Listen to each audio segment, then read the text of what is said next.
Donc, D'accord. je suis Clément Maigret, donc je vois qu'il y a certaines personnes que j'ai déjà eu l'occasion de rencontrer, hein, qui sont présentes aujourd'hui. Donc, je salue les personnes que j'ai déjà rencontrées, puis ravi de rencontrer les personnes pour qui c'est la première fois qu'on a l'occasion de se croiser. Alors, moi, je suis chargé de mission pour une association basée à Nancy qui s'appelle AD2S, donc Accès aux droits, santé, solidarité. C'est une association qui intervient dans l'accès aux soins et l'accès aux droits des personnes précaires. Donc, c'est une association à dimension Grand Est qui développe des outils pour faciliter les missions des accompagnants sociaux. Donc, je vais vous présenter. J'avais eu l'occasion lors du premier webinaire le 6 mai dernier avec Sandrine de représenter la banque de ressources. Donc, simplement vous en redire quelques mots. C'est un site internet que nous portons qui regroupe toutes les démarches tous les démarches de l'accès au droit. Voilà, donc on a un travail de partenariat en lien avec les CAF, les CPAM, Pôle emploi, vraiment toutes les structures qui vont permettre à un moment d'accéder à des droits. On travaille avec elles pour centraliser ces démarches sur notre site et les mettre à jour, proposer une information actualisée. Voilà, l'idée de ce site, c'est vraiment de faire gagner du temps administratif aux accompagnants sociaux. Euh, donc c'est un site qui nous avait valu le soutien du haut-commissaire à la stratégie nationale de lutte contre la pauvreté en 2019. Voilà, donc c'est une stratégie qui avait été lancée sur l'ensemble des territoires, pour laquelle notre association intervient en tant qu'animateur du groupe 12 Accès au droit. Voilà, et dans ce cadre et par rapport au site qu'on porte, on avait eu le soutien du haut-commissaire. On a d'autres dispositifs qui sont portés par l'association, mais j'en parlerai un peu plus tard. Euh, le plan de la présentation de cet après-midi. Alors, il y aura simplement une petite introduction pour donner quelques éléments par rapport à la crise sanitaire qu'on vient de vivre et qu'on est encore en train de vivre. Et ensuite, je représenterai les différents dispositifs qui permettent d'accéder à des soins ou à des soins de santé. Voilà. Donc, entre chaque dispositif, on pourra faire une pause pour poser vos questions, pour en échanger. Donc, en guise d'introduction, avant de commencer vraiment sur la présentation des différents dispositifs qui existent, je voulais revenir sur le lancement hier par le Premier ministre du Ségur de la Santé. Alors, je ne sais pas si vous en aviez entendu parler. Voilà, suite au Covid et vraiment aux réclamations qu'il y a eu dans les milieux hospitaliers de la part des personnels de soins pour apporter davantage de moyens pour que ces personnes puissent exercer leur mission. Le Premier ministre a lancé hier une consultation donc, qui s'appelle Ségur de la santé. Donc c'est une consultation vraiment sur la transformation du système de soins. Donc ça va être une concertation entre le gouvernement et les partenaires sociaux sur l'avenir des systèmes de soins pour réformer le système de santé, revaloriser les salaires des soignants et prendre en charge les salaires des patients. Et dans le discours que le Premier ministre a fait hier, en termes de conclusion, il faisait un parallèle. Je pense que quelqu'un a son micro d'allumé. Et du coup, en termes de conclusion, hier, le Premier ministre faisait un parallèle sur le Covid entre la carte des mortalités et la carte des inégalités en France. Il faisait noter une forte correspondance. En gros, c'était l'idée de se dire les personnes avec plus de difficultés sociales étaient plus représentées malheureusement dans les cartes de mortalité sur le Covid. Donc là, la mission du Ségur, ça va être de refonder un peu le système de l'hôpital, mais d'imaginer une politique de santé publique qui, qui permette de faire que les systèmes de santé produisent des effets et qui profitent à tous, qui créent moins d'inégalités sociales. Voilà, donc un peu cette conclusion du Premier ministre, elle s'inscrit aussi dans ce qu'on a pu observer durant la crise du coronavirus, c'est-à-dire que les personnes ont renoncé massivement à leurs soins. Là, il y avait un article des Échos qui disait que pendant le confinement, il y a eu une baisse de 40% de consultations chez les généralistes.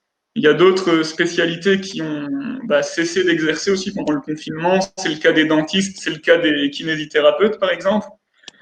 Donc, il y a, en prenant ces deux éléments là sur le lancement du Ségur de la santé et un peu les données qu'on retrouvait dans l'article des Échos, on peut constater deux données vraiment importantes. Il y en a une, c'est que le Covid a touché, même s'il n'a pas touché que ces personnes-là, mais en majorité les personnes avec des problématiques sociales autres, enfin autres que la Covid. Et il y a eu une baisse du nombre de consultations. Donc pour les prochains mois, on peut s'attendre, alors, du fait de la mise en chômage partiel, du fait de la cessation d'activité de certaines structures, à une hausse de la pauvreté et à un report des soins qui n'ont pas pu avoir lieu pendant le Covid. Donc là, l'idée, c'était vraiment de se dire, voilà, vous allez sans doute, en tant que médiateurs sociaux, peut-être être amenés à accompagner ce type de population et à répondre à leurs questions sur comment accéder à des soins, comment accéder à des dispositifs de santé. Donc là, l'idée du webinaire aujourd'hui, c'est vraiment de faire le tour des différents dispositifs qui existent pour que vous ayez des éléments, si dans vos missions vous êtes confronté à ces questions, pouvoir orienter, pouvoir répondre au mieux. Voilà, en guise d'introduction. Donc, je présenterai les dispositifs suivants. Je vous liste les dispositifs qui vont être présentés, puis entre chaque, on pourra reprendre un temps d'échange. Donc, je reviendrai sur la protection universelle maladie, sur l'AME, qui est l'aide médicale d'État.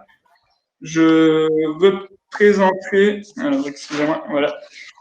Je représenterai les PASS du Grand Est, donc les plateformes d'accès aux soins de santé, le dispositif FIDAS, qui est la plateforme d'intervention départementale d'accès aux soins de santé portée par les CEPAM, les examens en prévention de santé, et enfin, je terminerai par la complémentaire santé solidaire, qui est venue remplacer en 2019 la CMUC et l'ACS. Bien. Donc, si c'est OK pour vous, je commence par la PUMA, la protection universelle maladie, qui est la base de la protection sanitaire en France. Alors, ce qui est important de savoir, c'est que la PUMA, donc la protection universelle maladie, c'est le système qui couvre l'ensemble des Français. Donc, ça, tout simplement, à partir du moment où vous avez une carte vitale, vous bénéficiez de la PUMA. La PUMA, elle est apparue en 2016. Et par rapport au Covid, ce qui est important de savoir, si jamais vous êtes confronté à ce cas de figure, c'est que les personnes françaises qui étaient expatriées et qui, pour raison de Covid, ont dû revenir en France, peuvent bénéficier d'une ouverture immédiate de la PUMA. Habituellement, il y a un délai et il faut justifier soit de 1 heure de travail sur le territoire français, soit d'une résidence de plus de 3 mois sur le territoire français. Pour les expatriés qui reviendraient en France, du fait de la situation sanitaire, peuvent bénéficier d'une ouverture immédiate de la PUMA. Donc la PUMA, c'est ce qui donne droit à des remboursements de la sécurité sociale à hauteur de 70% sur des soins ou sur des remboursements de médicaments, à hauteur de 90% si on se trouve en Alsace et en Moselle avec le régime local. Voilà, donc pour la PUMA, je ne sais pas s'il vous faut plus de précision ou si c'est clair pour tout le monde.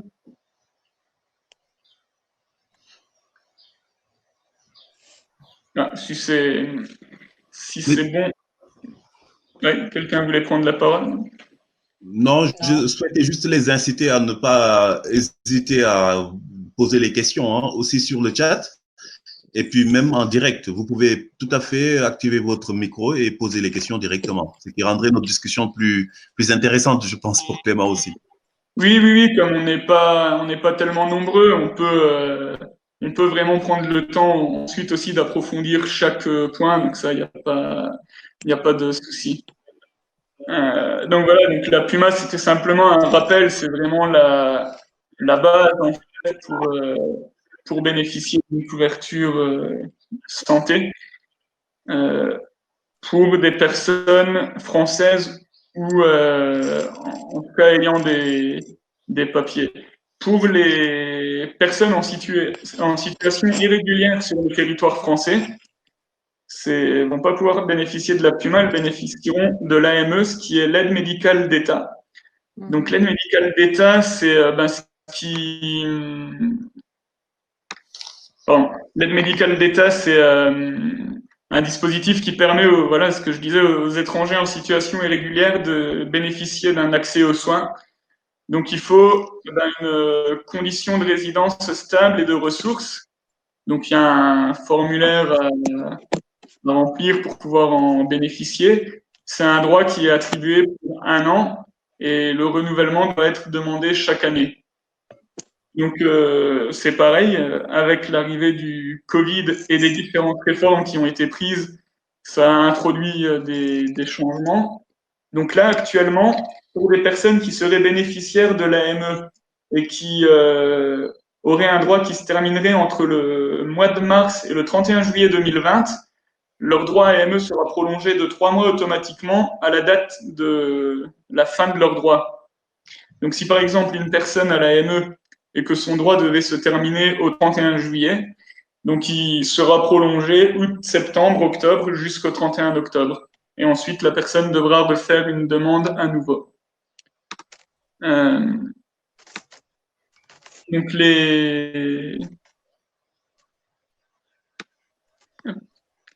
Donc pour l'AME, les conditions aussi, hein, c'est ce que je disais, pour pouvoir en bénéficier, c'est de justifier d'une résidence sur le territoire français et de justifier de ressources, il y a des plafonds. Euh, Donc, je ne sais pas s'il y a des questions spécifiques pour l'aide médicale d'État. Non, c'est clair. Ah, oui, il y a un Nati, je viens de voir dans le chat, qui pose une question pour les personnes ayant un titre de séjour. Alors, je vais vérifier, mais normalement, si je ne dis pas de bêtises, les personnes ayant un titre de séjour peuvent bénéficier de la Puma, puisqu'elles sont sur le territoire français de manière régulière. Enfin, elles ont un titre de séjour qui leur donne droit normalement à la Puma. Voilà, donc si elles justifient ensuite de 3 mois de résidence ou alors d'une activité professionnelle, elles peuvent ouvrir des droits. Okay. Donc ça, c'était vraiment plus pour un rappel sur la Puma et la ME qui vont être les droits de base selon si on séjourne de manière régulière en France ou pour la ME si on est en France mais sans papier. Très bien. Donc le troisième point, voilà, que j'avais dit que j'aborderais, et ça c'était plus pour faire un lien par rapport à l'introduction que j'ai faite avec le Ségur de la santé et les conséquences économiques que le Covid va avoir sur certaines populations. On le sait déjà, le Covid va fragiliser des nouvelles populations. C'est le cas actuellement, on se rend compte dans les CCAS ou alors dans les associations type Resto du Cœur.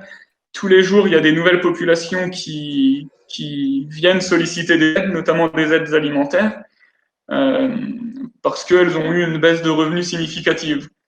Donc ça va être le cas aussi sur les questions de santé. Il va y avoir des populations nouvelles qui vont être en demande de dispositifs pour bénéficier, soit d'un accompagnement aux soins, soit de dispositifs qui permettent d'accéder à des soins à moindre frais. Donc, moi, je vais vous présenter les différents dispositifs qui existent sur le Grand Est. Donc, le premier, c'est les PASS Grand Est. Donc, les PASS, c'est les permanences d'accès aux soins de santé. Donc, il y en a, si je ne dis pas de bêtises, une quarantaine sur le Grand Est. C'est des dispositifs qui se trouvent au sein des hôpitaux et qui permettent d'accéder à une consultation, voilà, pour des publics précaires. Ça peut être soit des publics précaires parce qu'elles sont en situation irrégulière sur les territoires français, soit en situation précaire de manière économique. Donc les permanences d'accès aux soins de santé, il y a différentes spécialités. Voilà, je disais, il y en a 42, je crois, de tête sur le Grand Est. Il va y avoir des passes généralistes où vous allez pouvoir consulter un médecin, faire un premier bilan de santé. Et il va y avoir des passes spécialisées, il va y avoir des passes dentaires, des passes maternité, des passes psychiatriques aussi, voilà, pour réaliser de l'accompagnement psychiatrique des personnes précaires et fragiles psychologiquement. Donc il y a différentes passes qui existent et toujours les accompagnements qui sont réalisés dans le cadre des passes lorsque une personne va consulter la passe. Il y a également un accompagnement aux droits.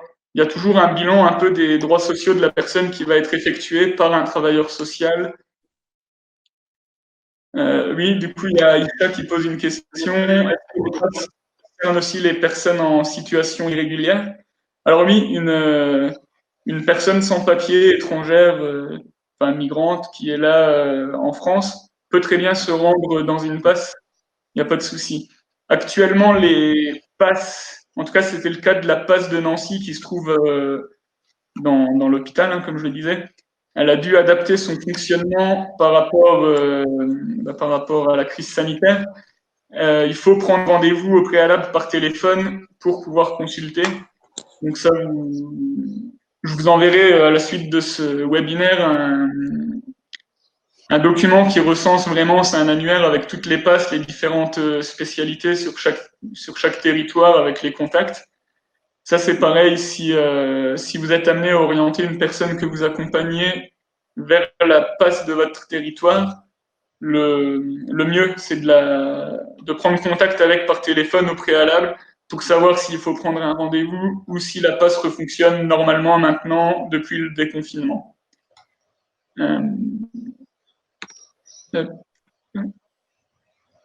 Voilà, donc pour les passes, je ne sais pas si c'était un dispositif que vous connaissiez ou auquel vous avez peut-être déjà eu recours dans le cas de personnes que vous accompagnez.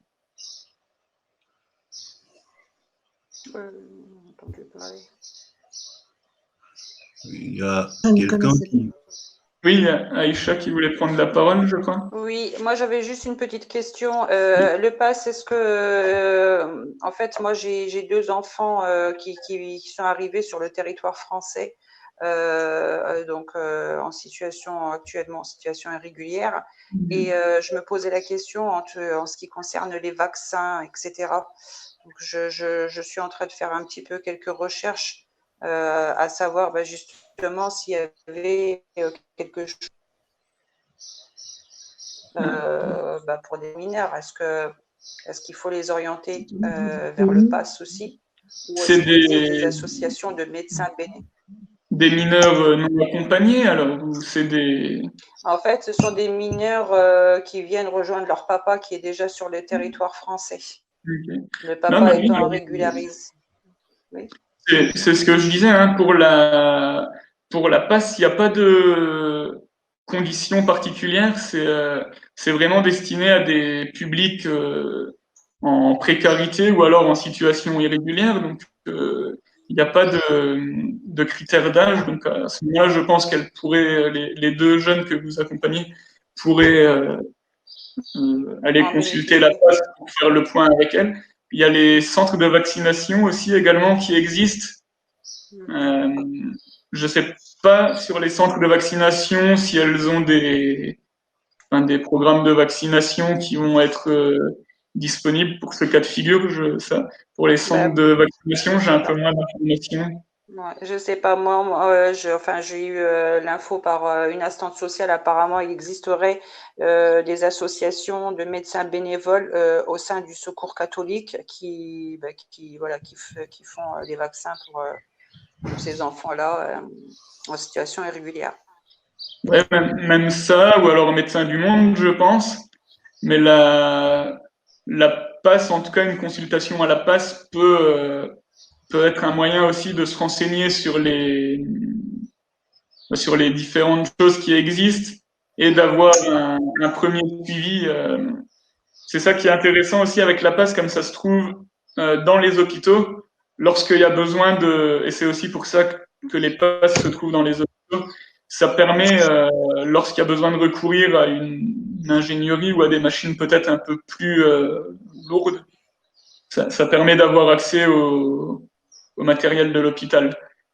Même si c'est des maladies vraiment graves qui nécessitent un suivi, il va y avoir un suivi dans le cadre de l'hôpital, mais en tout cas, les PAS, du fait de leur implantation, sur certaines situations bien précises, bien particulières, à certains moments pourront recourir aussi aux équipements de l'hôpital, donc ça, c'est intéressant. Et normalement, c'est des consultations gratuites, hein, il me semble, les PAS aussi, si je dis pas de bêtises. Donc là, voilà, ça permet vraiment d'avoir un premier bilan, quoi, et avoir des premières orientations et accès à des premiers soins aussi.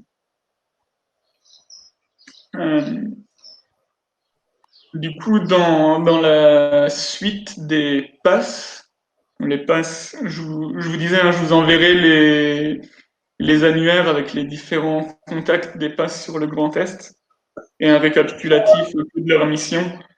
Et un peu en parallèle des passes, on peut dire, il existe également, c'est les examens en prévention de santé. Alors ça, les examens en prévention de santé, c'est voilà, c'est une offre qui va. Oui. Oui, j'avais une question en complément de ce que venait d'aborder Aïcha, oui. Si des personnes sont en situation irrégulière et bénéficient de solidarité de médecins, ainsi de suite, c'est dans un cadre qui n'est pas un cadre légal, on est d'accord. C'est-à-dire que là, c'est comme on a dans la Marne, il y a une association effectivement de médecins qui se dédie à apporter une assistance à des personnes venant d'arriver, quoi, des primo-arrivants, mais qui n'ont pas encore de carte de séjour et autres. Est-ce qu'on peut les retrouver dans un annuaire? Non, c'est donc des gens qui font ce travail à côté ou c'est quelque chose d'officiel, voilà, qu'on peut. Tu demandes dans le cadre des passes, hein? Dans le cadre des passes, apparemment, ils n'ont pas droit, ces personnes-là qui n'ont pas de carte de séjour, qui sont en irrégularité. Est-ce qu'ils bénéficient au pass? Ils peuvent bénéficier au pass? Non? Oui? Ici, les passes, voilà, là, je suis sur le site pour vous donner l'information exacte. Les passes, donc, c'est tout patient en situation de précarité, donc présente souvent un cumul de facteurs de précarité qui ont besoin de soins externes. Donc, ça peut être aussi bien des personnes comme les deux jeunes qui sont en situation irrégulière. Voilà, une précarité de logement, précarité financière, isolement social, difficultés, qui ont besoin. D'accord. Oui, non, en tout cas, enfin,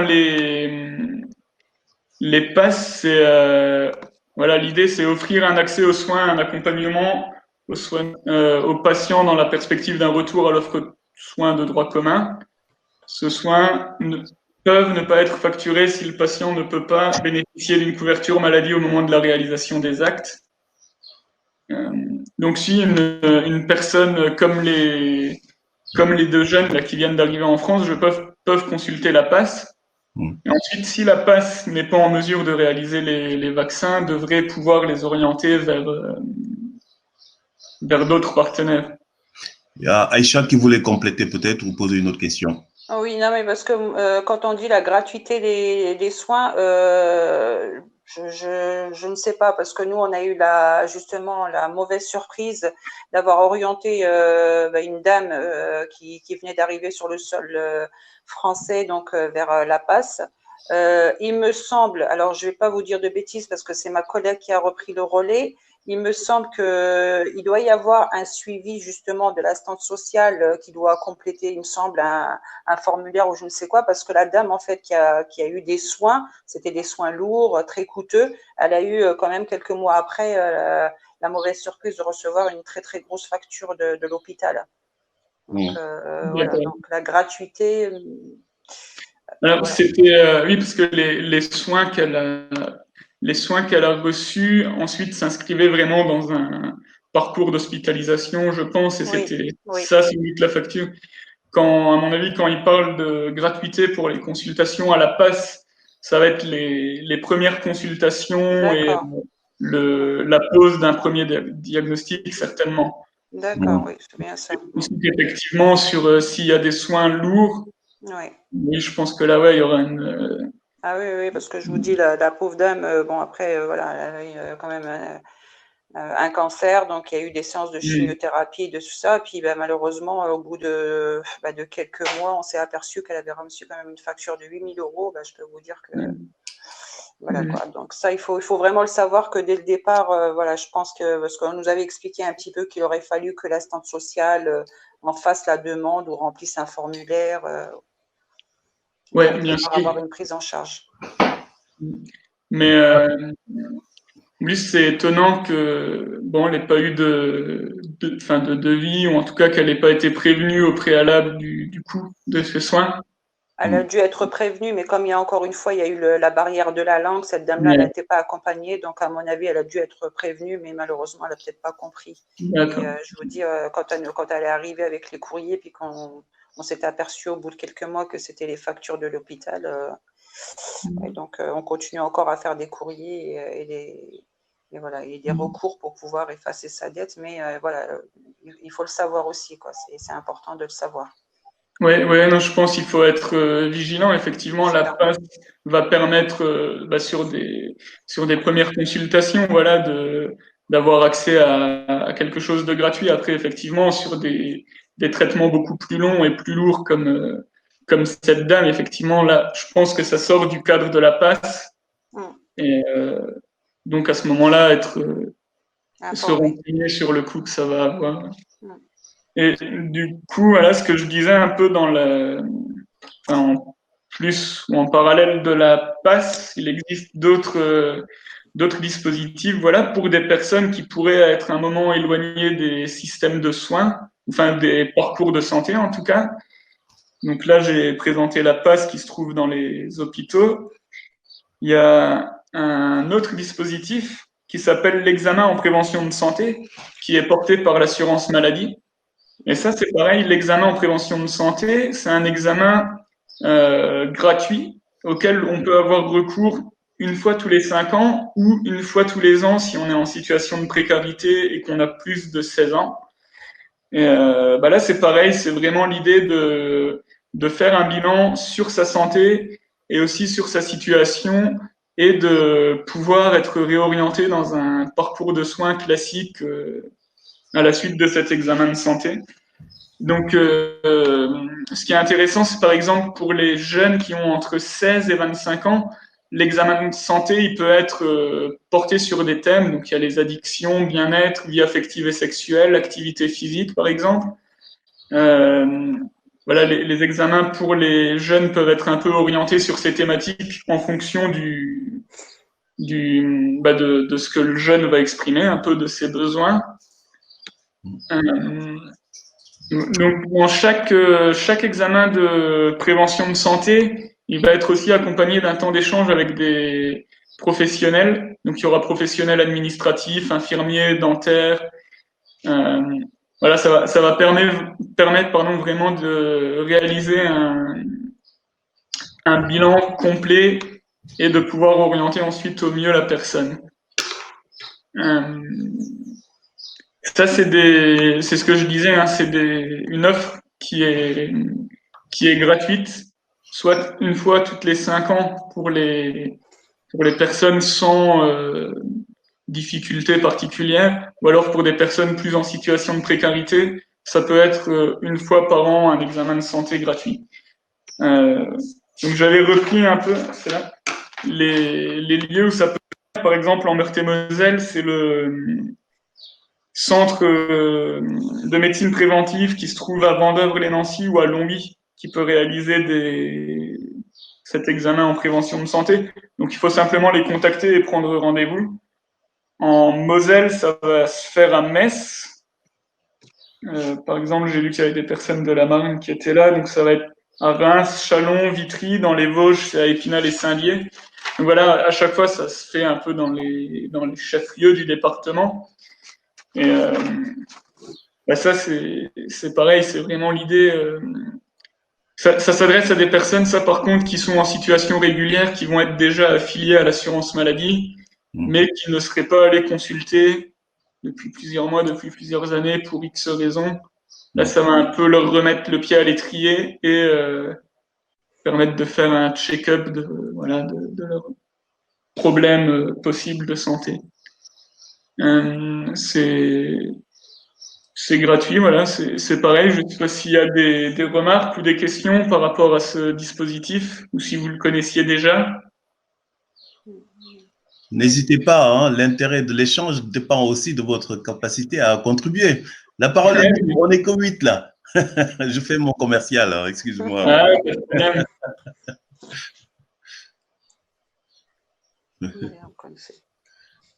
Donc, ça veut dire que c'est très clair pour le moment. Oui. Ouais, mais je vous renverrai aussi pour chaque dispositif, je vous renverrai soit les documents, soit les liens qui renvoient vraiment vers la présentation de chaque dispositif. Voilà, donc l'examen. Excusez-moi. Pardon? Oui. La médecine préventive, c'est souvent la sécurité sociale qui les envoie la plupart du temps. Oui, les centres de médecine préventive, alors ça s'appelle pas, comment dire, par exemple en Meurthe-et-Moselle, c'est le centre de médecine préventive qui va réaliser l'examen en prévention de santé. J'ai vu que dans la Marne, alors c'était pas le centre de médecine préventive, ça avait un autre nom. Centre de promotion de la santé, je crois. Voilà, c'est ça, CPS, exactement, ouais. Et oui, je pense que c'est des structures qui sont portées par l'assurance maladie, mais vous pouvez, en fait, vous pouvez prendre contact avec et vous inscrire pour aller réaliser un examen en prévention de santé. Là, il y a Monsieur Favard qui reprécise Oui, c'est ça, Francis. dans les commentaires que c'est un dispositif de droit commun qui fonctionnait avant par vague. Alors, c'est vrai. En tout cas, moi, j'ai jamais eu recours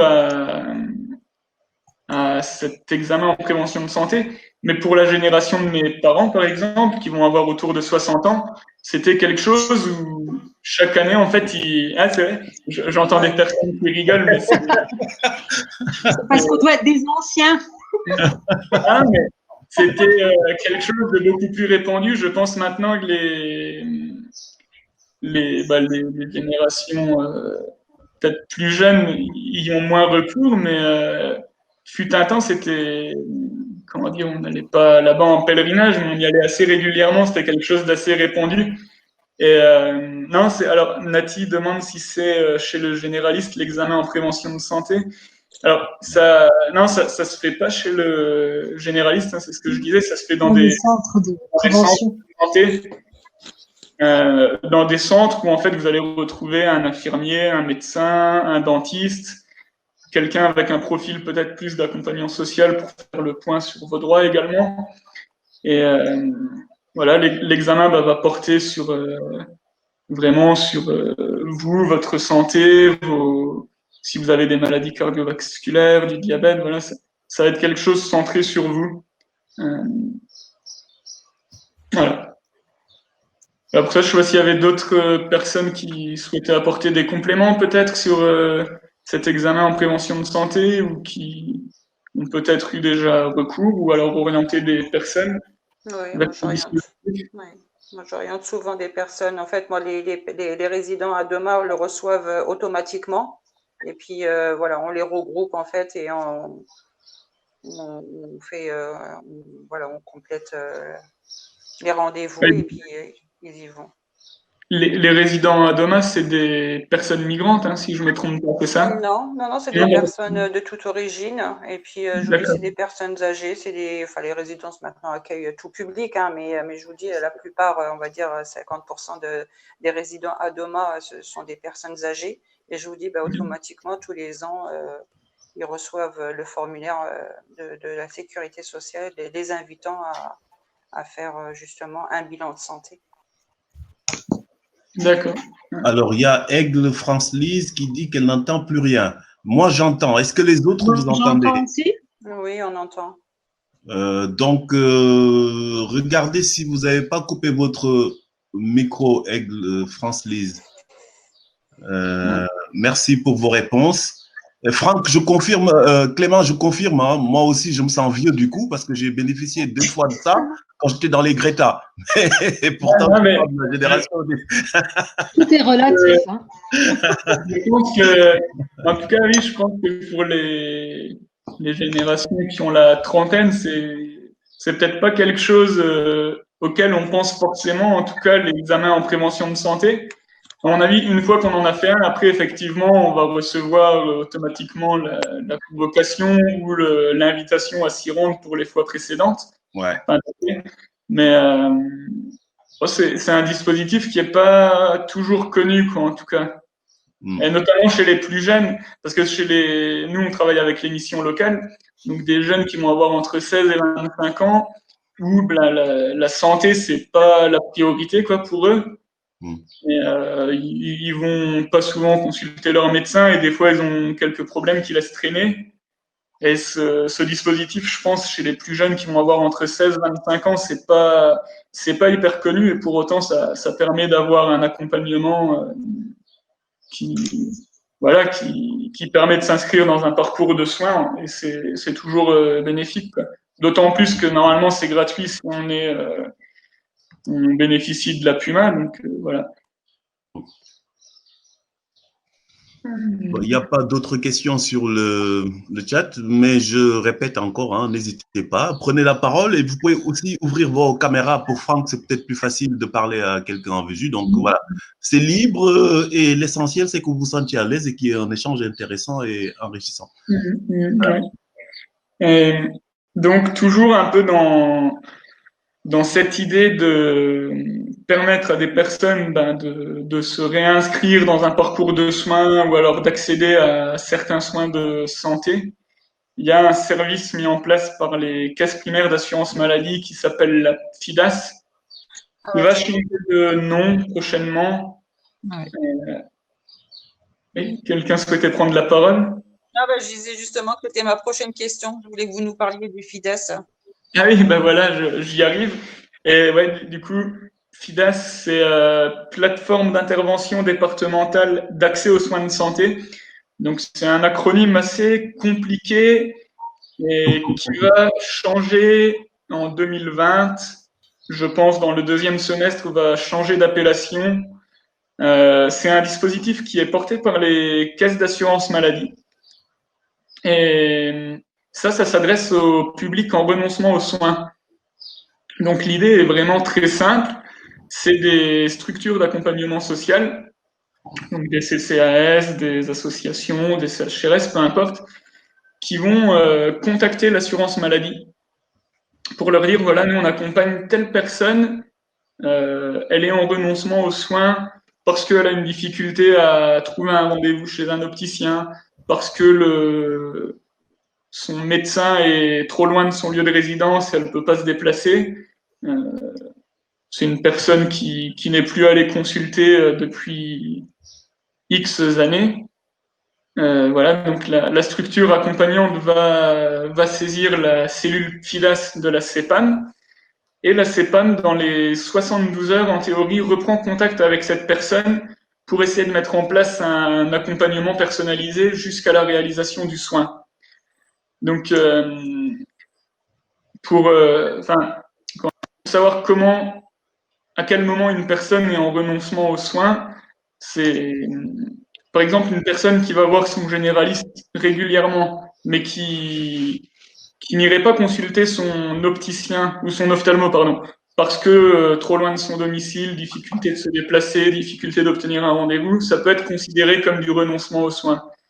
Voilà, il y a vraiment différentes formes de renoncement et les agents qui travaillent dans les cellules FIDAS vont essayer de mettre en place avec la personne des solutions pour arriver jusqu'à la réalisation du soin.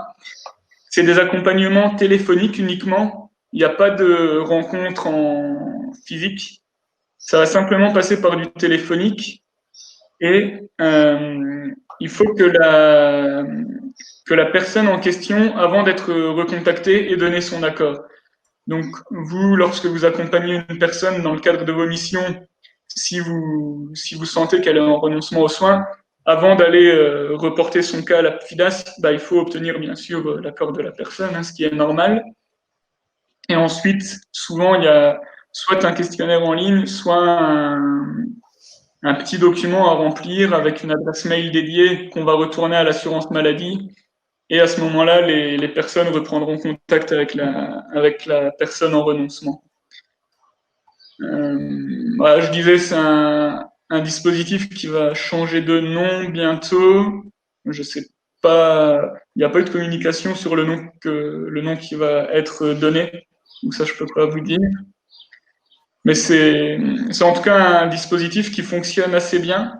Selon les départements, dans certains départements, il me semble, toutes les structures d'accompagnement ne peuvent pas envoyer des sollicitations à la FIDAS. Il faut être inscrit dans un espèce de système de partenariat avec. Ça dépend des départements. Sur la banque de ressources, le site qu'on porte, vous pouvez retrouver, on a un petit onglet espace soins dans lequel on a un onglet FIDAS et on reprécise, voilà, pour chaque département, quelle est l'adresse mail de contact, le numéro vert s'il y en a un. Donc, on n'a pas pu malheureusement remplir les 10 départements du Grand Est parce que tous ne souhaitent pas figurer sur notre site. Mais si par exemple je prends la FIDAS de l'Aube, il y a un questionnaire et une adresse mail type à laquelle vous allez retourner le questionnaire. Donc ça c'est pareil, si vous souhaitez les informations là, je pourrais vous les transmettre si vous avez besoin de contacter votre FIDAS. Il y a Aïcha qui sollicitait la parole. Je ne sais pas si… Aïcha, Oui. Vous avez la parole. Oui, vous la sollicitez. J'étais en train d'écrire en même temps. Oui, parce que justement, ou la FIDAS, je ne sais pas comment on dit, dans le cadre, par exemple, on a tous des difficultés à prendre rendez-vous avec un ophtalmologue. Donc, à ce moment-là, je peux faire appel à la FIDAS, remplir le formulaire, demander un rendez-vous et ils sont en charge de nous trouver un rendez-vous, c'est ça? Oui, alors bon, après, il faut savoir qu'ils ne feront pas des miracles et qu'ils ne mettront pas moins longtemps que vous à obtenir un rendez-vous. Mais c'est vraiment plus ça va être de l'orientation dans ce cas-là sur un ophtalmologue. Ça va être comment dire, je vois la question des ophtalmos, c'est souvent dire il y a 6 mois de délai. Donc c'est extrêmement long d'obtenir un rendez-vous. Dans le cas-là, la FIDAS ne sera pas compétente pour vous obtenir un rendez-vous plus rapidement, mais ça va être sur d'autres problématiques de renoncement aux soins plutôt. Tu vois, si par exemple une personne ne va pas consulter son ophtalmo parce qu'elle a des difficultés financières ou alors ce que je disais, parce qu'elle a des difficultés de déplacement, là, il va y avoir des solutions qui vont être possibles de mettre en place. Après, sur les délais, ça, malheureusement, eux ne peuvent pas y faire grand-chose. Il faut obligatoirement l'autorisation de la personne, en fait.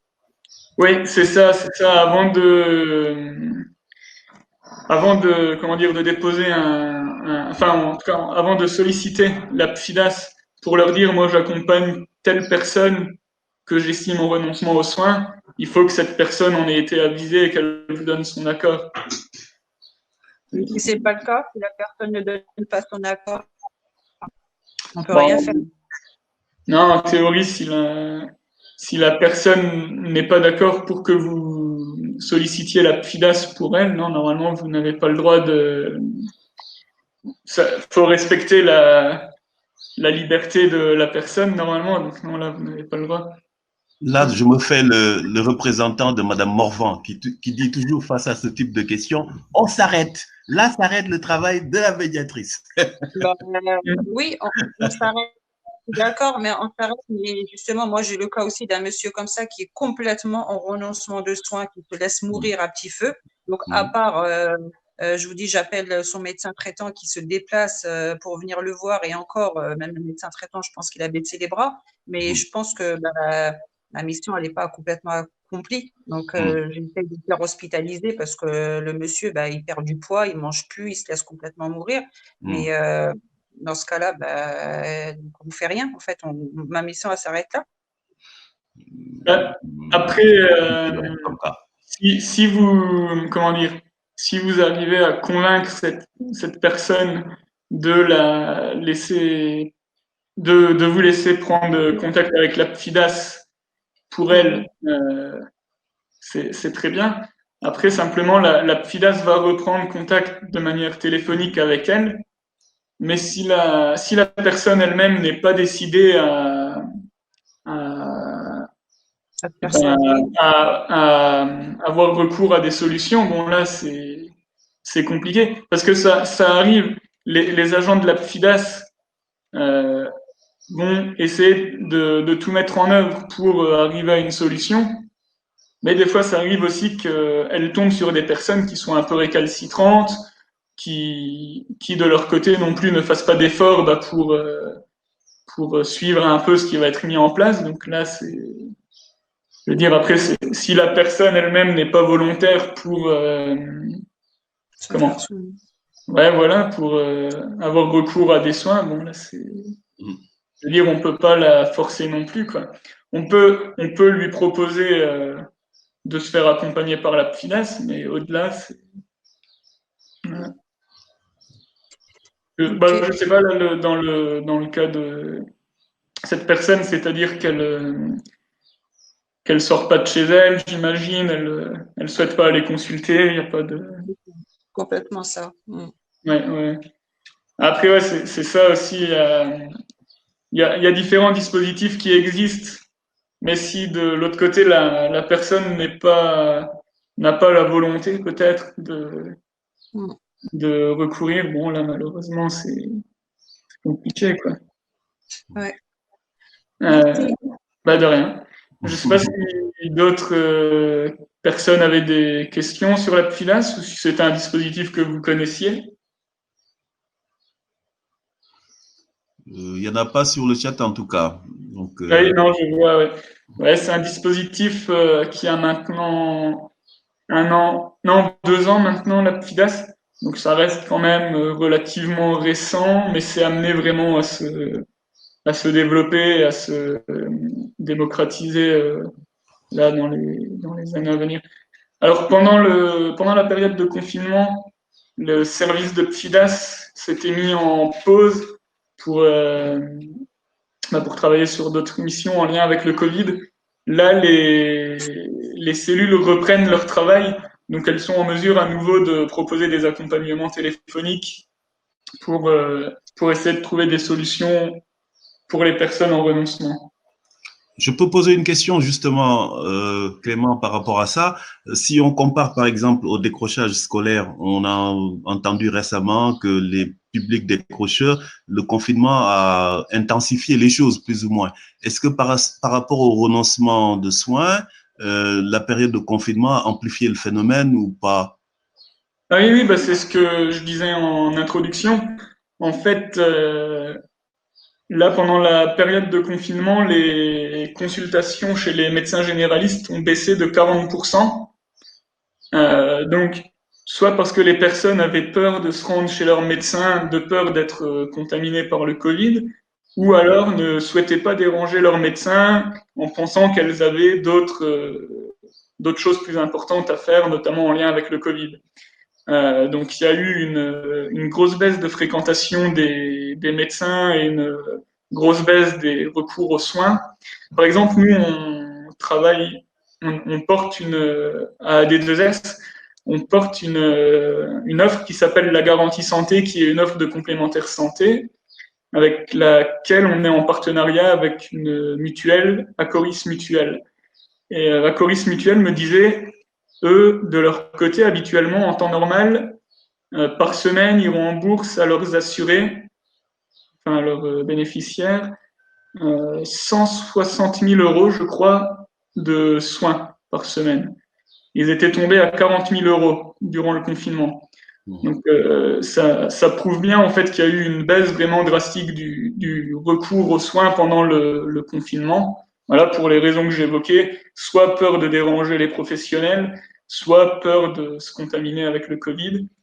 Et il y a eu, là dernièrement, je pense que c'était courant mai, les différents ministres, premiers ministres, ministre de la Santé, le professeur Salomon aussi, le directeur général de la Santé, qui ont lancé des appels vraiment pour inciter les personnes à continuer à consulter, à aller se faire soigner, en disant ils avaient peur un peu de l'effet d'une bombe à retardement où les personnes n'allaient plus consulter et où toutes les maladies chroniques en fait allaient revenir en force là dans les semaines qui allaient suivre, parce que durant le confinement il y avait eu une espèce d'abandon des soins.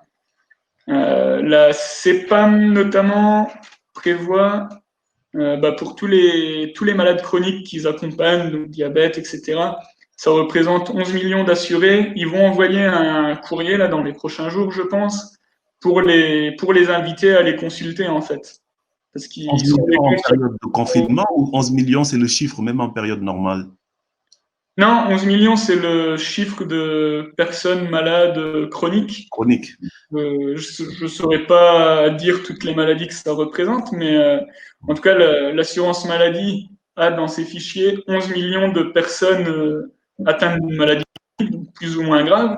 Et elle va envoyer un courrier postal ou mail là, dans les prochains jours à ces 11 millions d'assurés, en leur redisant vraiment de ne pas cesser leurs soins, de continuer à les consulter, parce qu'après, il y a vraiment des risques sanitaires si ces personnes en fait arrêtent de se faire soigner, quoi.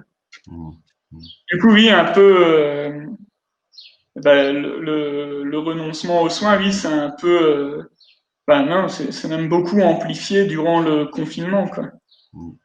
Et sur le terrain, quel peut être le positionnement des médiateurs, ceux qui sont sur le terrain, ceux qui accueillent des personnes par rapport à ce phénomène? C'est de relayer le discours officiel de ces organismes pour essayer d'inciter au maximum. C'est leur positionnement, c'est…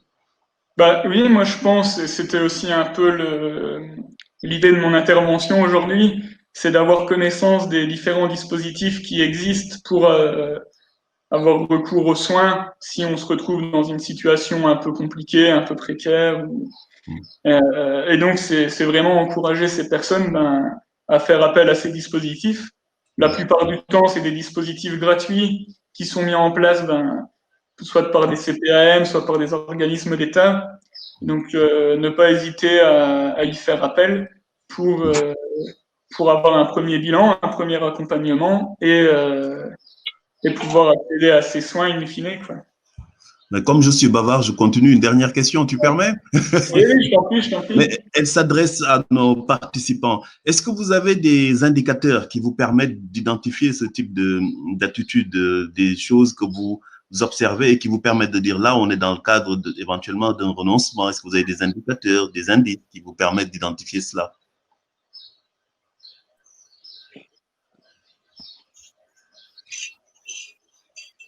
J'ai posé peut-être une question bête, mais comme il n'y en a pas d'après ce qu'on dit. Non, mais après il faut savoir que le renoncement, il faut savoir que les annulations de rendez-vous et les pas faciliter les choses non plus.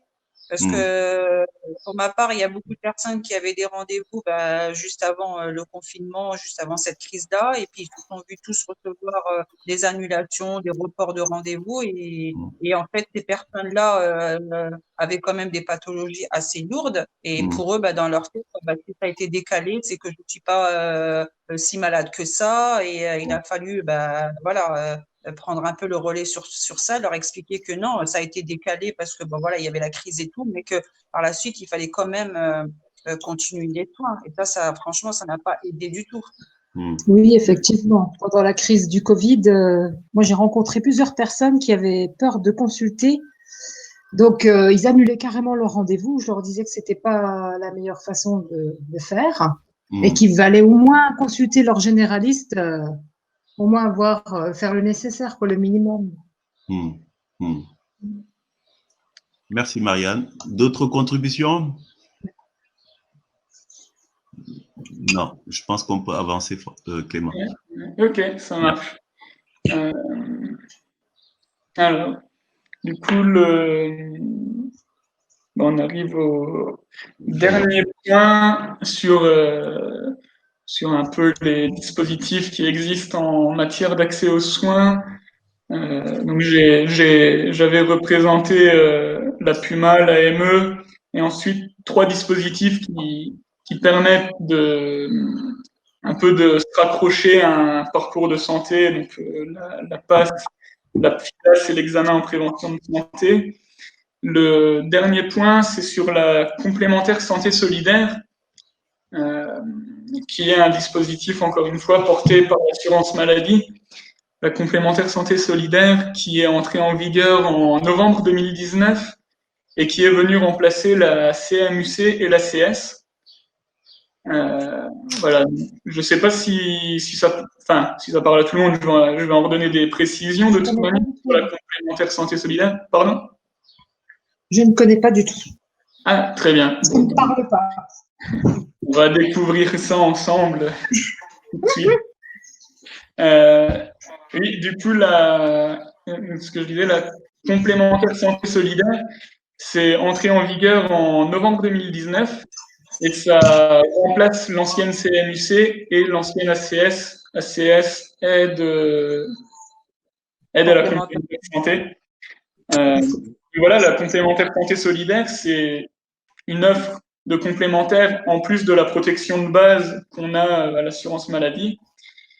C'est une offre qui va être soit gratuite, soit avec une contribution participative à hauteur maximum de 1 euro par mois, de 1 euro par jour, donc 30 euros par mois. Pardon.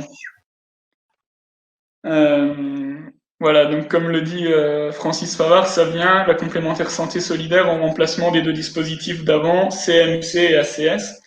Donc, si avant novembre 2019, vous étiez une personne bénéficiaire de la CMUC, automatiquement, maintenant, si votre situation n'a pas évolué, vous bénéficiez de la complémentaire santé solidaire sans participation financière. Si avant novembre 2019, vous étiez bénéficiaire de l'ACS, vous allez bénéficier de la complémentaire santé solidaire avec participation financière. Et donc, selon vos revenus, ça peut aller jusqu'à 1 euro par jour, donc 30 euros par mois. Les critères de revenus de la complémentaire santé solidaire, je vais vous dire, c'est 1 016 euros. Si vous gagnez plus de 1 016 euros par mois, vous n'avez pas le droit à ce dispositif de l'État. Voilà, c'est ça. Alors, attendez. Ah voilà. Oui. Donc, si vous gagnez plus de 1 016 euros par mois, vous n'avez pas le droit à la complémentaire santé solidaire. Si vous gagnez 750, pour une personne seule, hein, j'entends. Si vous gagnez 753 euros par mois, vous allez bénéficier, ou moins, vous allez bénéficier de la complémentaire santé solidaire sans participation. Et donc, entre 753 euros et 1 016 euros par mois, pour une personne seule, vous aurez le droit à la complémentaire santé avec participation financière. Une personne qui va être au RSA aura le droit automatiquement à la complémentaire santé solidaire. Aïcha pose une question, avec ou sans participation, cela veut dire quoi? Oui, ça veut dire du coup, il y a la complémentaire santé solidaire. Comment dire? Les choses auxquelles vous aurez le droit avec la complémentaire santé solidaire en termes de remboursement, ça va être les mêmes. Mais selon vos revenus, si vous gagnez moins de 753 euros par mois, la complémentaire santé solidaire, ça sera gratuit pour vous. Et si vous gagnez entre 753 et 1 016 euros par mois, vous aurez une petite contribution à payer qui peut aller jusqu'à 1 euro par jour, donc 30 euros par mois. Voilà. Je ne sais pas si c'est clair, ça, Isha, pour vous. Oui, oui, c'est très clair. Bon, bah, parfait. Du coup, concernant la... C'est un peu long de dire complémentaire santé solidaire, du coup, les gens l'appellent C2S, donc je vais utiliser ce terme aussi. Et concernant donc cette C2S, voilà. Pendant la période de confinement et pendant la période d'état d'urgence sanitaire là, qui est encore en cours, si vos droits à la C2S se terminaient entre mars et juillet 2020, ils sont prolongés automatiquement de 3 mois à compter de la fin de vos droits. Vous n'avez rien à faire, ça va être automatique. Il faut juste avoir une carte vitale qui soit à jour. Vous pouvez répéter les dates, s'il vous plaît, j'ai pas entendu. Entre mars. En fait, si vous êtes bénéficiaire de la C2S et que vos droits arrivaient à échéance entre le 12 mars et le 31 juillet de cette année, à cause du coronavirus, le droit va être prolongé automatiquement de 3 mois. D'accord. Et donc ça, il n'y a rien à faire, c'est automatique. D'accord. Après, moi, c'était un peu... je trouvais ça un peu étonnant parce que normalement, les droits à la C2S, c'est des droits qu'on ouvre pour 1 an. C'est ça. Et donc, comme ça a été mis en place en novembre, normalement, en théorie, en juillet, personne ne devrait avoir des droits qui se terminent. Mais bon. Mais quand c'est comme ça, il faut se rapprocher de la mutuelle, justement, pour savoir si les droits sont toujours ouverts ou pas. Normalement, comme les droits à la C2S, comme ça a été mis en application en novembre, c'est des droits qu'on ouvre pour 1 année. Donc, normalement, là, en juillet, les droits sont toujours ouverts. Hein. Il n'y a pas de souci là-dessus, quoi. Il y a eu pas mal de quoi sur ça aussi. Hein. Bah oui, c'était un peu étonnant, en fait, comme réforme, là, que le décret qui a été pris pour la prolongation des droits complémentaires santé solidaire.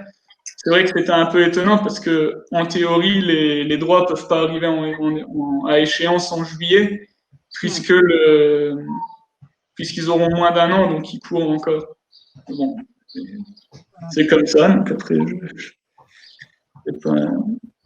Et donc, par contre, ça c'est intéressant à savoir. C'est possible encore actuellement qu'il y ait des personnes qui bénéficient de l'ACS, de l'aide à la complémentaire santé, qui est l'ancien dispositif. Il est encore possible qu'il y ait des personnes qui bénéficient de cette aide parce qu'elles avaient repris un contrat en octobre, par exemple, juste avant l'arrivée de la C2S. Et donc, ces personnes, si leurs droits arrivent à échéance prochainement, eh ben, c'est pareil, les droits ACS vont être prolongés de 3 mois automatiquement. Donc ça, c'est pareil, il n'y a rien à faire. Les droits seront prolongés à l'ACS de 3 mois. Mais tout de même, la personne, elle a le droit de s'y opposer en contactant l'organisme complémentaire qui bénéficie sur lequel elle est inscrite, en fait.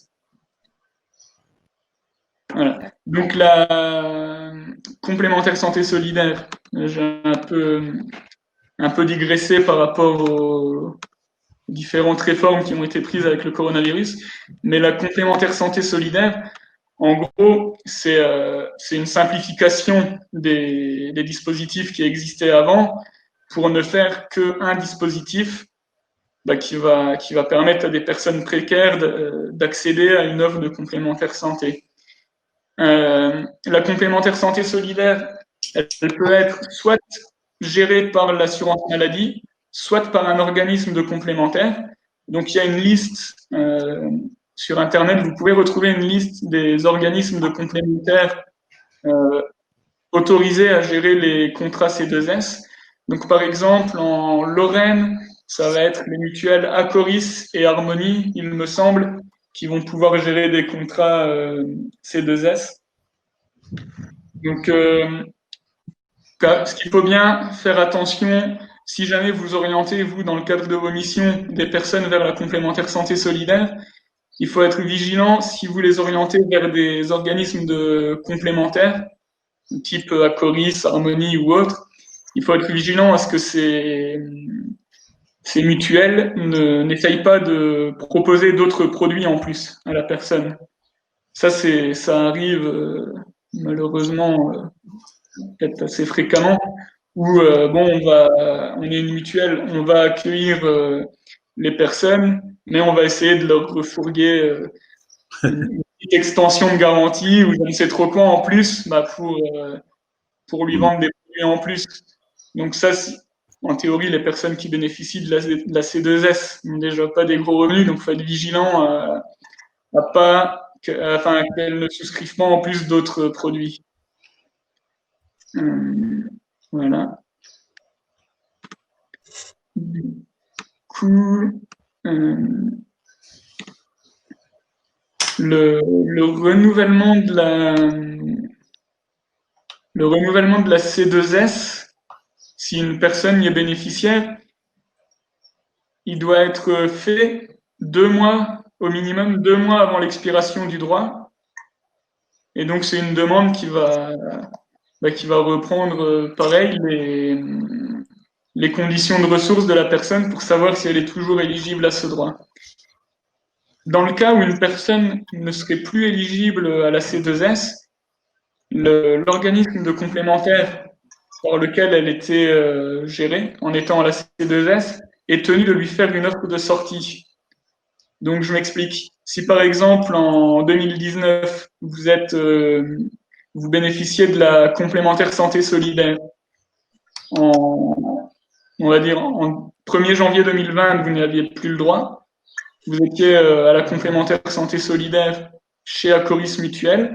Acoris Mutuelle va être obligé de vous faire une proposition de contrat de sortie pour vous orienter vers un contrat de mutuelle classique, mais avec des prix et des prestations encadrées. Bon, on va pas se mentir, les contrats de sortie que les mutuelles proposent, souvent, c'est des choses au ras des pâquerettes. Enfin, ils ont essayé de négocier au plus bas pour ensuite inciter les personnes à prendre des contrats un peu plus chers. Là, je ne sais pas si c'est clair concernant la C2S. Oui, oui, très clair. Parce que c'est pas. Parfait. C'est un peu complexe en fait comme système, mais c'est un peu complexe. En tout cas, à comprendre comme ça de prime abord, c'est pas forcément évident. Mais l'idée, voilà, c'est vraiment de simplifier le système qui existait avant, parce que on s'était rendu compte que il y avait énormément de non-recours à la CS. Donc l'aide à la complémentaire santé, les chèques qui étaient donnés avant, il y avait énormément de personnes qui avaient le droit, mais qui ne les utilisaient pas parce que c'était un système encore plus complexe. Donc là, c'est vraiment l'idée de simplifier le dispositif et de permettre aux personnes précaires d'être couvertes le plus possible, quoi. Et pour une famille, est-ce qu'une demande doit être faite par personne ou l'ensemble du foyer? C'est des Une demandes par foyer, normalement. Donc, un couple avec un enfant, par exemple, est-ce que c'est… ouais. Voilà, par exemple, pardon, un foyer de 3 personnes pour bénéficier de la complémentaire santé solidaire, les revenus mensuels ne doivent pas dépasser 1 829 € par mois. Donc, un tableau, il y a un barème en fait à chaque fois. Ouais, voilà, c'est ça, il y a un barème, exactement. Et Francis qui apporte une contribution sur le chat, Clément. Le dossier de demande est complexe et prend en compte l'entière situation de la personne. Par exemple, propriétaire de son logement, loyer effectif en négatif. Oui, Francis, oui. Est-ce que vous pourriez préciser peut-être, quitte à prendre la parole?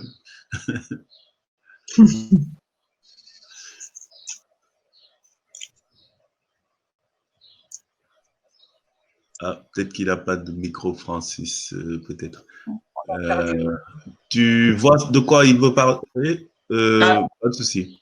Il n'a pas de micro. Oui, en fait, oui, mais comment dire? C'est vrai qu'il y a. Alors, sur la question des loyers, non, j'ai pas forcément d'explication en plus à fournir. Mais par exemple, au moment du lancement du dispositif C2S, la question qui se posait, c'était dans les ressources à prendre en compte, est-ce qu'il fallait prendre en compte les bourses scolaires que les enfants reçoivent? Il y avait eu pas mal de questions comme ça parce que c'était pas très clair. Euh, donc, effectivement, il y a dans les dossiers de demande, ça sera précisé les ressources à déclarer ou pas. Mmh. Donc, par exemple, je sais que pour les questions des bourses, au début, certaines personnes les déclaraient et finalement, il s'est avéré qu'il ne fallait pas les prendre en compte comme une ressource. Là, je ne sais pas si d'autres personnes avaient des questions sur la complémentaire santé solidaire.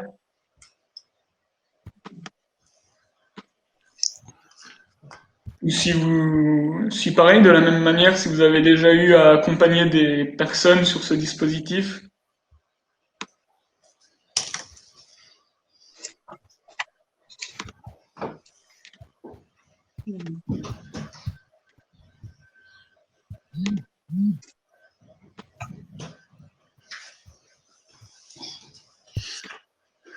Non, pas d'expérience à partager.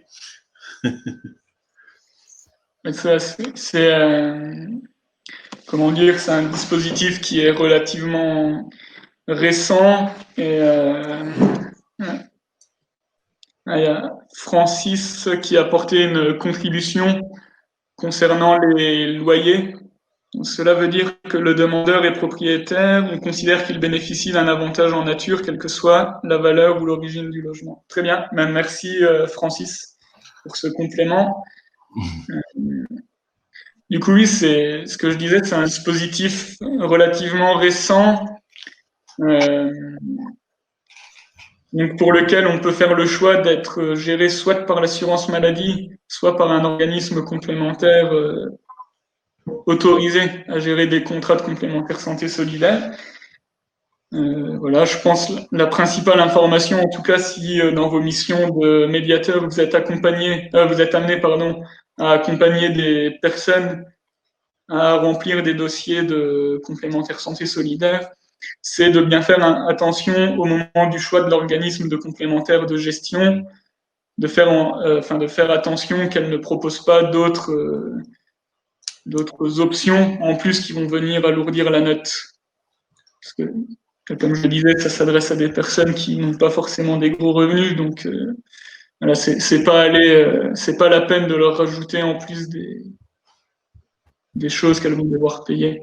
Il y a Aïcha, ouais. Oui, oui, la demande de C2F en version papier reste la même que la demande de CMUC? Non, non, non. Ça va être un. Alors, Je parle pas je suis la en demande train de. pas la demande sur le compte Amélie, mais en version papier. Est-ce que le dossier est le même ou est-ce que c'est Non, c'est un autre Serfa. Alors, si j'arrive à vous faire un partage d'écran, vous allez pouvoir le voir. Voilà.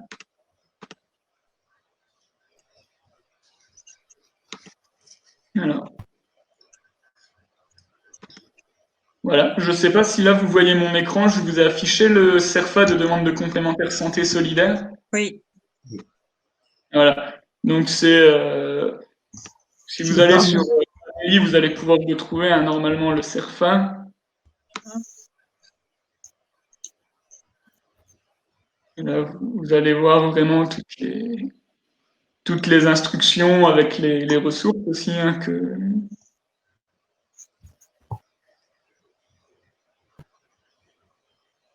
voilà un petit aperçu du dossier. Oui, mais c'est à peu près le même. Oui, parce qu'après, c'était pareil. Nom, prénom, adresse, etc. Oui, c'est un peu Ouais, pareil. à mon avis, il y a quelques modifications, puis le numéro du PERFA qui change. Ouais. Voilà.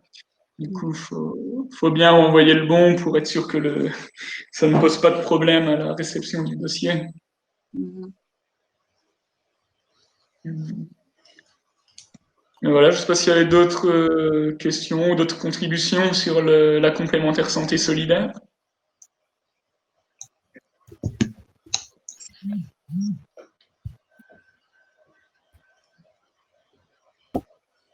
Marianne, non? Je vois que Non, ça ira, je vous c'est remercie. déjà. Très bien. D'accord, ça marche. C'est clair. Ok, très bien. Eh ben, écoutez, moi j'ai fait le tour des différents dispositifs, en tout cas que je souhaitais vous présenter aujourd'hui. Voilà, je ne sais pas si vous voulez qu'on revienne sur un dispositif en particulier ou si vous aviez des questions ou des Juste, expériences en termes de renoncement aux soins à partager peut-être. moi, j'ai juste une petite question, s'il vous plaît. C'est juste par rapport à l'importance de l'actualisation de la carte vitale.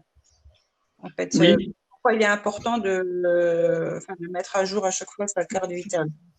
Parce que sans la mettre à jour, en fait, on a l'impression que des fois les droits sont interrompus ou souvent on rencontre ce problème-là quand j'appelle les mutuelles, on me dit bah oui, la carte de monsieur n'a pas été mise à jour et oui, la carte vitale, pas la carte mutuelle, n'a pas été mise à jour, non? moi la carte vitale. Oui, oui, oui, la carte vitale. Bah, c'est une très bonne question. Alors, j'imagine que la mise à jour de la carte vitale permet comment dire, d'actualiser les informations de la personne, enfin, ou en tout cas de montrer qu'elles sont toujours valides. Mhm. Pourquoi l'actualiser régulièrement? Enfin, si ce n'est pour pouvoir prétendre aux droits auxquels les personnes peuvent avoir droit. Mais sinon, très honnêtement, je saurais pas vous dire pourquoi il faut l'actualiser régulièrement. Et puis surtout à quel moment. Ça, Peut-être pour remettre à jour les infos. Le suivi médical, oui. Ouais, oui, voilà. voilà, mais du coup, ça, c'est vrai que quand on se rend chez le pharmacien, ou alors on peut la remettre à jour normalement. Si votre statut change aussi, par exemple, si vous passez comme si vous avez le statut de personne qui a, comme tu disais tout à l'heure, une maladie chronique, donc on bascule sur une autre catégorie. Donc à ce moment-là, on est obligé effectivement de faire la mise à jour pour que ça soit pris en compte. Oui, voilà, quand les situations évoluent, ouais, c'est Ouais. vrai. Ouais. Et après, ça permet de voir si on est éligible à certains droits ou pas, je pense. Mais, En tout cas, c'est une très bonne question. Ce serait bien de savoir réellement ce qu'il en est. ouais, c'est vrai. Mais c'est vrai que comme je pense disait Cher, effectivement, si le statut de la personne évolue, que ce soit si comment dire, on tombe malade sur une maladie de longue durée, ou alors si simplement notre adresse évolue, ce genre de choses. Mm. Je pense que ça permet de suivre le dossier médical de la personne et de Mm. pouvoir ensuite réactualiser les droits au fur et à mesure. Mm. Et la prise en charge à 100%, est-ce qu'elle concerne uniquement les maladies longue durée? Mm. Les prises en charge à 100%, Oui. c'est pareil, je ne saurais pas du tout vous répondre là-dessus. Ouais. Je viens de regarder un petit peu là et ça me dit que ça permet de garder à jour vos droits et d'éviter un refus de paiement ou une demande de remboursement d'un trop versé. Mm. Le fait de la mettre à jour, Mm. la carte. Mm.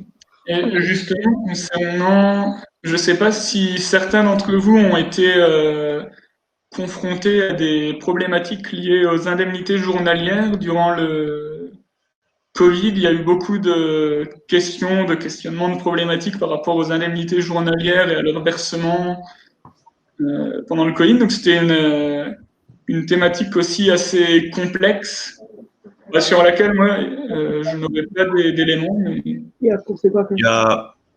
Il y a Francis qui donne une explication peut-être. Les conditions d'affiliation à la sécurité sociale ont été durcies. C'est peut-être ça qui explique cette mise à jour plus rapide, nécessaire alors, pour qu'effectivement on ne subisse pas ce préjudice quoi, dans les remboursements et le traitement des remboursements. C'est peut-être ça. Il y avait France-Lise qui était en train de prendre la parole, il me semble. Oui, c'était pour revenir sur les indemnisations au niveau pendant le Covid, mais c'est bon. D'accord, ok. J'espère que je ne vous ai pas coupé, hein, désolé. Non, pas grave. Mais j'ai eu une once de réponse déjà. Ah, merci. Merci beaucoup. Je ne sais pas s'il y a d'autres questions ou d'autres personnes qui souhaitent prendre la parole. Voilà, en tout cas l'idée, c'était vraiment de pouvoir faire un tour des différents dispositifs qui existent dans le cadre légal. Après, effectivement, il y a d'autres structures qui vont pouvoir accompagner aussi, je pense à Médecins du Monde, qui réalisent des permanences voilà, pour des fois délivrer des premiers soins, qui réalisent aussi des permanences avec une étude des droits pour pouvoir ensuite orienter les personnes vers certains droits. Donc voilà, donc j'espère que les différents dispositifs qui vous ont été présentés pourront vous être utiles dans vos missions de médiateurs sociaux. Je renverrai à Cher les liens vraiment vers les différents dispositifs. Comme ça permettra ensuite de pouvoir y accéder lorsque vous en avez besoin. En tout cas, on remarque une certaine, pour quelqu'un qui n'est pas familier de ces dispositifs, une certaine complexité, une grande complexité. D'ailleurs, tout à l'heure, quand tu disais, on a voulu simplifier par rapport à l'un des dispositifs, je crois que c'était la passe, je crois. Je me disais, on simplifie, mais comme si plus on simplifie, plus ça devient complexe. C'est vrai que il faut une connaissance fine peut-être pour accompagner les publics, peut-être pas fine, mais en tout cas, c'est nécessaire, j'imagine, pour les médiateurs de bien connaître ces dispositifs, quoi. Je sais pas, peut-être je fais une erreur, mais il y a besoin de s'y frotter régulièrement pour pouvoir en avoir une bonne visibilité. Oui, et ça évolue. Par exemple, je pense à l'AME, l'aide médicale d'État pour les personnes en situation irrégulière. C'est des choses qui évoluent rapidement. Donc, c'est vrai que si on n'y est pas confronté régulièrement, comme tu dis, on peut vite passer à côté de certaines informations. Et, avoir toutes les informations, de toute manière, c'est pas possible et ça reste quand même assez complexe sur certains dispositifs à décrypter. En tout cas, l'idée, c'est vraiment d'avoir une connaissance sur ce qui existe pour pouvoir y faire appel, même si après on ne connaît pas le fonctionnement et les rouages bien précisément de chaque dispositif, ne serait-ce que de savoir qu'ils existent et ce qu'ils permettent, pour ensuite pouvoir les solliciter. Ça permet, je pense, d'apporter des réponses voilà, à certaines personnes à des moments qui vont peut-être être dans le besoin. Est-ce que vous, mesdames et messieurs, vous avez parfois des référents auprès des structures sécu et autres qui vous permettent d'aller chercher les infos quand vous êtes confronté à justement une absence d'informations sur ce qui existe et des personnes vers qui vous pouvez vous retourner pour aller chercher l'info afin d'améliorer vos conseils et accompagnements vers les publics? Non, pas du tout. En tout cas, moi, de mon côté, pas du tout. Pas du tout. Les autres, pareil?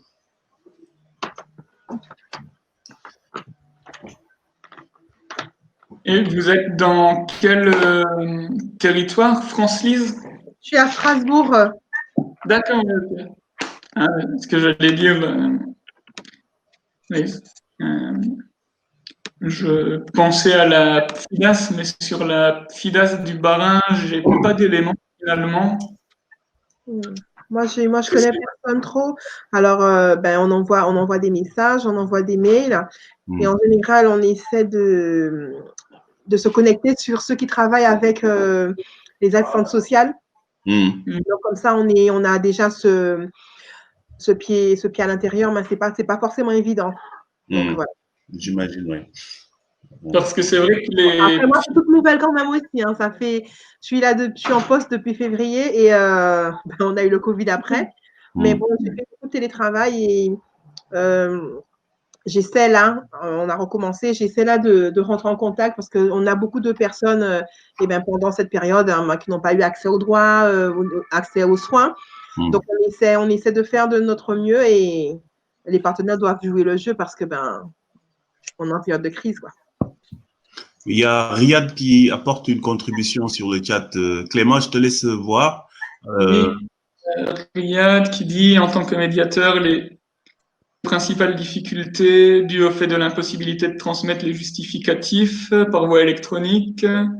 À chaque fois, on a un référent différent qui ne connaissent pas l'historique des formalités. Ils demandent des justificatifs déjà déposés. Ça, Riyad, c'est une remarque en lien avec la CPAM ou alors de manière plus générale avec les différents organismes? Je ne sais pas si vous pouviez préciser. Ah, CPAM, d'accord. Alors là, c'est vrai que malheureusement, c'est un peu la lourdeur administrative propre à l'administration française qui fait que des fois les dossiers se perdent ou alors passent d'une personne à l'autre. On a l'impression de tout recommencer à chaque fois. En tout cas, moi pour la CPAM, pour travailler avec eux sur la Meurthe-et-Moselle, je trouve que le service FIDAS est assez efficace pour accompagner les personnes et pour démêler des fois certaines situations. Donc, ça peut peut-être être un élément de réponse sur des personnes qui se retrouveraient en situation de renoncement, prendre attache avec la CPAM. Alors, Francis semble dire que pour lui, ça fait partie du travail de constitution de son réseau, quoi. Si je ne dénature pas ses propos, semblant dire qu'effectivement, ça dépend un petit peu du réseau qu'on a su se constituer. Je ne sais pas si ça reflète bien ce qu'il voulait exprimer. Oui, c'est ce qu'il dit. Oui, je pense que c'est tout à fait juste. Et c'est dans le premier webinaire que j'animais en début mai. C'est ce que je retenais aussi. Je reprenais l'exemple de la Meurthe-et-Moselle, comme c'est celui que je connais le mieux. Où en Meurthe-et-Moselle, on a ce qui s'appelle les réseaux d'accès d'information au droit, qui sont des réseaux organisés par les DDCS, les CAF et les maisons départementales des solidarités, donc le département dans son rôle d'action sociale. Et ce réseau permet de réunir les différents acteurs par territoire et vraiment de se mettre à jour sur les dernières nouveautés, sur ce qui existe et vraiment de connaître les personnes clés, les personnes ressources. Donc, je sais que sur tous les différents départements du Grand Est, il n'y a pas forcément des réseaux similaires qui existent. Mais en tout cas, comme le disait Francis Favard, si vous avez la chance d'un peu d'avoir des groupes comme ça mis en place soit par vos départements, soit par les DDCS auxquels vous pouvez participer, je pense que c'est vraiment un plus pour enrichir son carnet d'adresses et ensuite savoir qui solliciter lorsqu'on a une question bien spécifique. Ça rejoint ce dont on a discuté l'autre jour avec les collègues d'ailleurs, dans le cadre d'un petit bilan restreint. Et on a beaucoup retenu la question qui revient souvent depuis les journées territoriales et tout, celle de la reconnaissance sur le terrain et celle de l'identification du médiateur sur le terrain. Et on se disait encore une fois que c'est peut-être aussi à vous parfois de forcer les choses, d'aller vers les autres, de créer, comme on l'a dit précédemment, ces relations qui sont aidantes dans le cadre de votre travail. Donc, faut certainement aussi ne pas avoir peur d'aller vers les structures, d'aller vers les contacts et les référents. Donc, ça, c'est vrai que c'est quelque chose qui a été encouragé l'autre jour dans la discussion qu'on a eue. Même si on sait que c'est pas toujours simple, mais bon, c'est peut-être ça aussi la première réponse, quoi. Ouais, bah c'est vrai, hein, pour compléter ce que tu disais, Cher. Moi, je reprenais l'exemple des réseaux d'accès et d'information au droit qu'on a en Meurthe-et-Moselle, qui, qui sont vraiment super pour se constituer, voilà, un carnet d'adresses, un réseau. Donc, s'il y a des choses équivalentes sur vos territoires, n'hésitez pas à y participer, même à pousser la porte, quitte à vous inviter à des réunions où vous n'êtes pas forcément invité dès le départ, mais ça permet vraiment voilà, de montrer qu'on est là, puis de se faire connaître, de rencontrer les personnes. Il y a les agences régionales de santé aussi qui existent sur les différents territoires, qui peuvent aussi parfois peut-être apporter des réponses. Voilà, il y a différentes choses qui existent. Là, l'idée, c'était vraiment de représenter les principaux dispositifs sans rentrer un peu comment dire, sans rentrer dans les collectifs qui peuvent être mis en place sur certains territoires. Par exemple, en termes de santé, je pense par exemple aux contrats locaux de santé qui se mettent en place de plus en plus maintenant à l'échelle de communautés de communes, de communautés d'agglomération. Les contrats locaux de santé, ben voilà, c'est porté, piloté par les agences régionales de santé, et c'est l'idée de décliner selon différentes fiches actions une politique santé à l'échelle d'un territoire. Et ça, ben, si vous êtes à Reims, à Strasbourg ou alors dans d'autres territoires, ça peut valoir le coup de vous rapprocher un peu de ces contrats locaux de santé et éventuellement participer à certaines réunions pour connaître un peu ce qui se met en place sur le territoire. Je sais qu'il y a un contrat local de santé à Épinal. En Alsace, il y en a un à Guebwiller, par exemple. En Alsace, il y en a en Meurthe-et-Moselle, pardon. Il y en a un sur la métropole du Grand Nancy. Ben voilà, c'est vraiment un outil là, qui se développe, qui rassemble des politiques, des associations, des structures médico-sociales. Donc ça, sur des questions santé, sanitaire, ça peut être intéressant aussi de se rapprocher de ces dispositifs.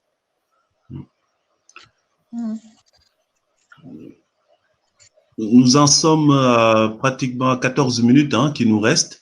Est-ce que vous souhaitez réagir d'une façon ou d'une autre? Je vous demanderai tout à l'heure, avant de partir, si vous pouviez donner votre appréciation, c'est pas une note, c'est donner comment vous avez vécu ce webinaire sur la partie du chat.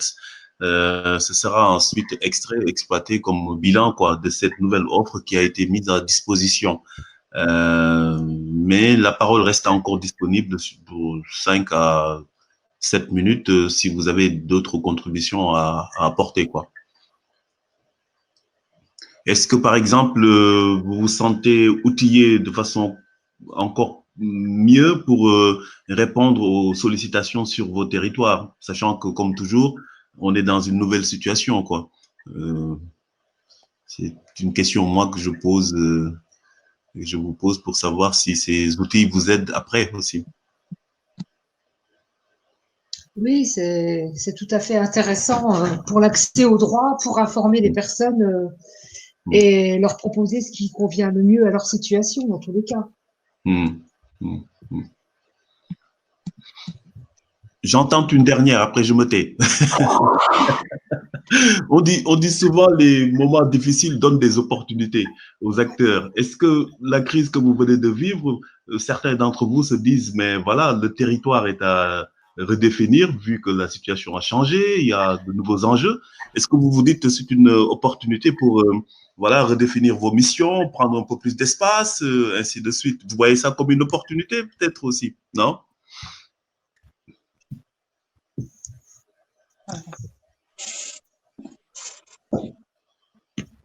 Non, pas encore suffisamment de temps. Bon. Clément, tu veux rajouter quelque chose? Oui, ben alors pour terminer, en tout cas, moi je reste disponible par mail ou par téléphone s'il y a d'autres questions ou d'autres sollicitations qui arrivent par la suite, il n'y a aucun souci. Suite au premier webinaire, il y avait des personnes qui avaient participé, qui étaient revenues vers moi par mail pour voilà, plus pour des questions d'ordre général sur l'accès au droit auxquelles j'avais pu apporter des réponses. Donc, On peut avoir votre mail, s'il vous plaît. oui, je vous l'écris dans le chat, il n'y a pas de souci. Super, merci. En tout cas, au nom, voilà, le mail est mis dans le chat. Merci. En tout cas, au nom de tous les participants, je te remercie et le GIP, le réseau des GIP aussi te remercie pour ces explications claires de choses qui sont complexes, on l'a dit tout à l'heure. Donc, merci beaucoup, Clément. Je vais clore le webinaire alors, si vous n'y voyez pas d'obstacle. Et puis, on vous donne rendez-vous sur les prochains qui auront lieu tout au long de cette fin mai. Et puis, il y a le programme du mois de juin que nous sommes en train de finaliser parce que les choses continuent durant la phase de déconfinement et peut-être même après jusqu'au mois de juillet. Là. Pour l'instant, il semble que le taux de participation est bon et que les retours nous permettent aussi de penser que ça répond à une attente dans vos pratiques. Donc, on va continuer en essayant d'avoir toujours plus de personnes de connectées et qu'on vous permette aussi d'avoir le temps parce qu'on sait aussi que dans vos missions, c'est pas simple de pouvoir toujours disposer du temps maintenant que l'activité et que les situations normales redeviennent pour pouvoir se libérer et y participer. Raison de plus pour vous remercier encore beaucoup à tous. Merci à vous. Mesdames et messieurs. Et bonne fin d'après-midi. Profitez bien du soleil. Vous également. Bonne fin d'après-midi à tous. Merci à tout le monde. Merci, cher, pour l'animation et à bientôt alors. À bientôt. À bientôt. Au revoir. Plaisir.